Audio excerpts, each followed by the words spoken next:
Hi, hello. For my next video log installment, I'm going to go through some of the medical issues that I have that are currently stopping me from transitioning.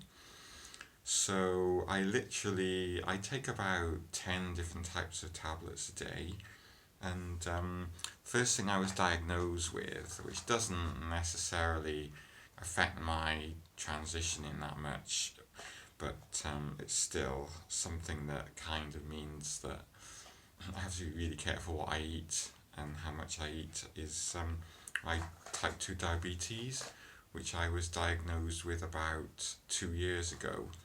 And for that, I take metformin, which is quite common for a lot of people with type 2 diabetes to take. So basically, I have to take two of these pills, which are quite large pills, a day. No, I have to take four pills a day, and two with my breakfast and two with my evening meal. So I have to take those twice a day. And my blood glucose level is actually, last couple of years, it's actually been under fairly good control. So as I said, that's not that much of an issue with regard to my transitioning. Um, and the other issue then is, I got a whole pile of the pills there, is my high blood pressure, for which I take ramipril. So I kind of have to take that once a day.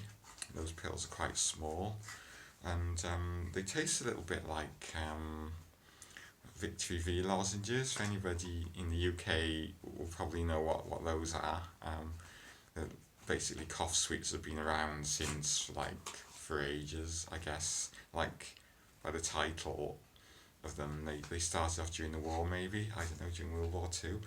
But so yeah, I have to take those, and then I've also got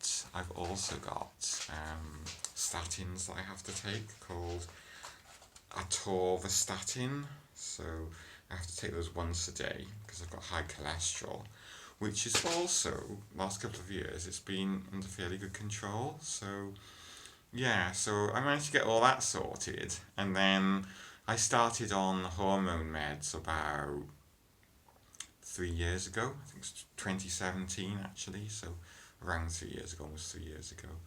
And I was on hormone meds for 10 months, and things seemed to be going quite well. I had a few scares where my ramipril and the spironolactone I was on actually clashed and sent my potassium level soaring. So I had to come off that, but I went on to Cipro, can't say the full word, Cipro something. I went on to that for the remainder of the 10 months I was on HRT.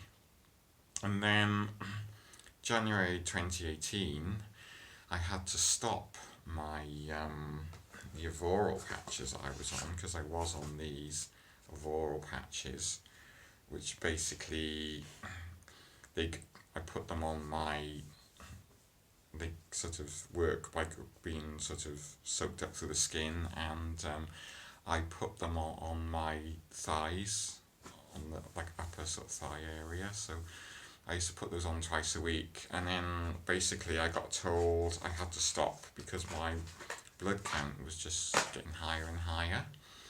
So they eventually, after about 9 months, they found out what the cause of my high blood count was, and apparently I have this really rare condition called polycythemia vera, which is actually a blood cancer. So, and so I have to take it's basically a chemo drug called interferon, which is that. So I have to inject myself with that. It's basically a syringe in there. I won't open it, but it's basically a syringe like a disposable syringe, and I have to inject that into my tummy once a week. So, and I've been doing fairly well on that now, so my blood count is going back to normal. So my hematologist last week, and he said it's going back to normal. So that's good. So I'm hoping next month, once it gets back to normal, I'll be able to go back on the estrogen again. But in the meantime, I'm on, I'll cover my name and address up here because the trolls will be after me. I think they've already got most of my details anyway. But I'm on Zoladex, which is like a testosterone blocker. And it's really, really good because within a couple of weeks I was down to 0 point something on with my testosterone. So I'm just hoping now that I can, get back on the estrogen ASAP. So yeah, and I also have to take this like dispersible aspirin as well every day. So that's something that I dissolve in water and have it when I have my breakfast. So yeah, I'm on quite a few pills, and I mean, people on Twitter having a go on at me saying that I'm not really transgender because I had to stop hormones. That's unfair, really, because I'm doing everything in my power to get back onto hormones, and yeah, it's not easy. Um, but yeah, hopefully I'm getting there, and as I say, I am at such high risk of a blood clot and a stroke because of this polycythemia vera that I have to err on the side of caution. And that's what my endocrinologist told me, and I guess like she's right, and until my blood count comes down, which will hopefully be very soon, I can't go back on the estrogen. So yeah, so that's all I wanted to say really.